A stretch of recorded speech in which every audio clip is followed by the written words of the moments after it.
Good morning বন্ধুরা। আজ হলো 8 জুন সোমবার।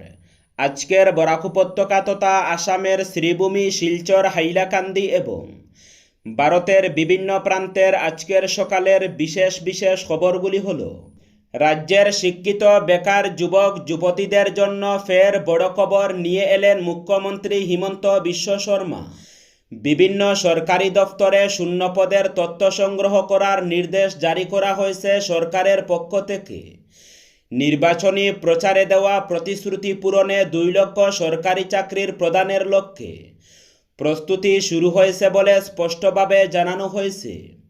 মুখ্য সচিবের নেতৃত্বে একটি বিশেষ কমিটি গঠন করে শূন্যপদের পূর্ণাঙ্গ তালিকা তৈরির কাজও শুরু করেছে সরকার। আগামী 17 জুনের মধ্যে সমস্ত বিভাগকে নিজেদের শূন্যপদের বিস্তারিত তথ্য জমা দিতে বলা হয়েছে। তথ্য হাতে এলেই নিয়োগ প্রক্রিয়া শুরু হবে বলে প্রশাসনিক সূত্রে জানা গিয়েছে। রাজ্যের বিভিন্ন প্রান্তে রবিবার 11টা 10 মিনিটে আকস্মিক ভূমিকম্পের তীব্র কম্পন অনুভূত হওয়ায় সাধারণ মানুষের মধ্যে আতঙ্ক ছড়িয়ে পড়ে। প্রাথমিক তথ্য অনুযায়ী ভূমিকম্পটির মাত্রা ছিল রিখটার স্কেলে 5.3। কম্পন অনুভূত হওয়ার সঙ্গে সঙ্গেই বহু মানুষ নিরাপত্তার স্বার্থে বাড়িঘর ও বহুতল ভবন ছেড়ে খোলা জায়গায় বেরিয়ে আসেন। জানা গেছে, ভূমিকম্পটির অভিকেন্দ্র ছিল ভুটানের পুনাখার অঞ্চলের নিকটবর্তী এলাকায়, পুনাখা থেকে প্রায় 5 কিলোমিটার দূরে। এই ভূমিকম্পের কম্পন শুধু রাজ্যেই নয়, প্রতিবেশী বাংলাদেশ, নেপাল এবং ভুটানের বিভিন্ন এলাকাতেও অনুভূত হয়েছে বলে জানা গেছে। ইউসিসির বিরুদ্ধে গর্জে উঠল নদুয়া জমিয়ত আহলে সুন্নত। প্রতিবাদ সাব্যস্ত করতে গঠিত হল কোঅর্ডিনেশন কমিটি। বহু চর্চিত ইউসিসি নিয়ে গর্জে উঠল উত্তর পূর্ব ভারতের সবকটি ধর্মীয় ও সামাজিক সংগঠন। এর মধ্যে উল্লেখযোগ্য হল উত্তর পূর্ব ভারত এমারেতে শরিয়া ও নদুয়াতুল তামির, জমিয়ত উলামায়ে হিন্দ, আহলে সুন্নত ওয়াল জামাত সহ কিছু সামাজিক সংগঠন। রবিবার বদরপুরে অনুষ্ঠিত হয় সবকটি সংগঠনের প্রধানদের বৈঠক। ইউসিসি নিয়ে গণতান্ত্রিক পদ্ধতিতে প্রতিবাদ সাব্যস্ত করার জন্য এদিন সবে সংগঠনকে নিয়ে একটি কোঅর্ডিনেশন কমিটি গঠন করা হয়। এছাড়াও সিদ্ধান্ত নেওয়া হয় সম্পূর্ণ শান্তিপূর্ণ এবং গণতান্ত্রিক পদ্ধতিতে সর্বদলীয় সমন্বয় কমিটির মাধ্যমে আগামী শুক্রবারের মধ্যে লিফলেট ছাপিয়ে তা প্রতিটি মসজিদে পৌঁছে দিয়ে নির্দিষ্ট স্মারকপত্র ইমেলের মাধ্যমে রাষ্ট্রপতি, প্রধানমন্ত্রী, অসমের রাজ্যপাল ও মুখ্যমন্ত্রীর কাছে পাঠানোর। সেখানে উল্লেখ থাকবে ইউসিসি নিয়ে মুসলমানদের তীব্র আপত্তির কথা। কোনো অবস্থায় ইউসিসি মেনে নেওয়া হবে না। সংগঠনের নেতারা জানান, এই প্রতিবাদ হবে সম্পূর্ণ শান্তিপূর্ণ, সুচিন্তিত এবং সংবিধানের প্রতি আস্থাশীলতার মাধ্যমে। এদিনের বৈঠকে গৃহীত সিদ্ধান্তগুলি হচ্ছে: কমিটির পক্ষ থেকে অত্যন্ত সুচিন্তিতভাবে কয়েকটি স্লোগান তৈরি করে সামাজিক মাধ্যমে প্রচার করা, আগামী শুক্রবারের আগেই প্রতিটি মসজিদ মহল্লায় সচেতনতার জন্য লিফলেট বিলি করা, শুধু মুসলিম সমাজ নয়, সবে ধর্ম ও জনগোষ্ঠীর জনগণকে প্রতিবাদে সোচ্চার হওয়ার আহ্বান জানানো হয়েছে।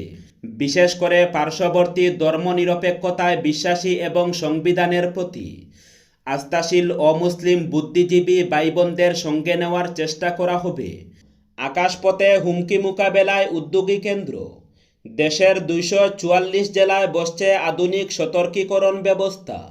দেশের নিরাপত্তা আরও জোরদার করতে সীমান্ত ও কৌশলগতভাবে গুরুত্বপূর্ণ 244টি জেলায় অত্যাধুনিক বিমান হামলা সতর্কীকরণ ব্যবস্থা গড়ে তোলার উদ্যোগ নিয়েছে কেন্দ্রীয় সরকার।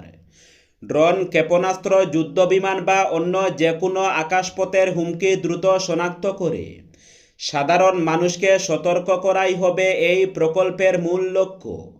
সরকারি সূত্রের খবর, স্বরাষ্ট্রমন্ত্রকের অধীন অগ্নি নির্বাপন পরিষেবা, অসামরিক প্রতিরক্ষা এবং গৃহরক্ষী বাহিনীর শীর্ষ কর্তৃপক্ষের তত্ত্বাবধানে প্রকল্পটি বাস্তবায়িত হবে। ইতিমধ্যেই বিমান প্রতিরক্ষা, বর্ডার পরিচালনা এবং আকাশ হামলার সতর্কীকরণ ব্যবস্থায় দীর্ঘ অভিজ্ঞতা সম্পন্ন বিমান বাহিনীর প্রাক্তন কর্মকর্তাদের নিয়োগের প্রক্রিয়া শুরু হয়েছে। সাইকেল দিবসে আদার বার্তা, শিশুদের বায়োমেট্রিক আপডেটে জোর ইউআইডিআই এর। সাইকেলের পেডেল ঘুরল ফিটনেসের বার্তা নিয়ে, আর সেই মঞ্চ থেকেই উঠল শিশুদের আধার আপডেটের জরুরি সতর্কবার্তা। বিশ্ব সাইকেল দিবস উপলক্ষে রবিবার গুয়াহাটিতে আয়োজিত কর্মসূচিতে অংশ নিয়ে অভিভাবকদের সন্তানের আধারের বাধ্যতামূলক বায়োমেট্রিক আপডেট করানোর আহ্বান জানালো ইউআইডিএআই এর গুয়াহাটি আঞ্চলিক কার্যালয়। একই সঙ্গে সাইকেল চালাই সুস্থ থাকি, পরিবর্তনকে অনুপ্রাণিত করি, এই ভাবনাকে সামনে রেখে অনুষ্ঠিত হয় কর্মসূচি। স্বাস্থ্য, সুস্থতা এবং নাগরিক কেন্দ্রিক পরিষেবার বার্তা পৌঁছে দেওয়াই ছিল মূল লক্ষ্য। সেখানে ইউআইডিএআই এর প্রতিনিধিরা অংশগ্রহণকারীদের সঙ্গে কথা বলেন আধার পরিষেবা, আধারের তথ্য হালনাগাদ রাখা এবং সরকারি প্রকল্পের সুবিধা পেতে আধারের গুরুত্ব নিয়ে। ইউআইডিএআই এর তরফে জানানো হয়, শিশুদের ক্ষেত্রে আধারের বাধ্যতামূলক বায়োমেট্রিক আপডেট অত্যন্ত গুরুত্বপূর্ণ।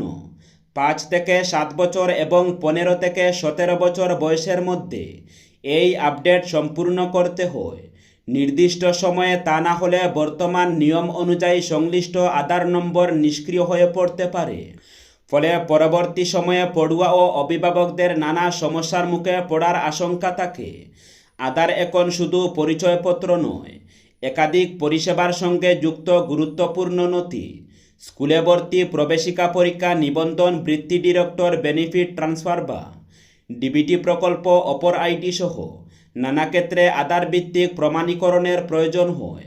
তাই আধারের তথ্য ঠিক না থাকলে বা বায়োমেট্রিক আপডেট অসম্পূর্ণ থাকলে শেষ পর্যন্ত জটিলতার তৈরি হতে পারে বলে সতর্ক করেন আধিকারিকরা। Lions club of Silchar central এবং লায়ন্স চক্ষু হাসপাতালের যৌথ উদ্যোগে আজ কুম্বাছা বাগানে বিনামূল্যে চক্ষু পরীক্ষা ও সানি শনাক্তকরণ শিবিরের আয়োজন করা হয়েছে। সকাল 10টা থেকে দুপুর 2টা পর্যন্ত চলবে এই শিবির। আয়োজকদের পক্ষ থেকে জানানো হয়েছে, এলাকার দুস্থ ও অসহায় মানুষদের সকাল 10টার মধ্যে নাম নথিভুক্ত করার জন্য অনুরোধ করা হচ্ছে। শিবিরে প্রায় 225 জন রোগীর চক্ষু পরীক্ষা করা হবে। চিকিৎসকদের পরামর্শ অনুযায়ী প্রয়োজনীয় রোগীদের বিনামূল্যে সানি, অস্ত্রোপচার এবং চশমা প্রদান করা হবে। শিলচর মেডিকেল কলেজ হাসপাতাল থেকে নিখোঁজ 27 বছরের যুবক। শিলচর মেডিকেল কলেজ ও হাসপাতাল থেকে নিখোঁজ হয়েছে শাহরুল ইসলাম, বয়স 27। তার বাড়ি কাছাড় জেলার জয়পুরের ধর্মনগর এলাকায়।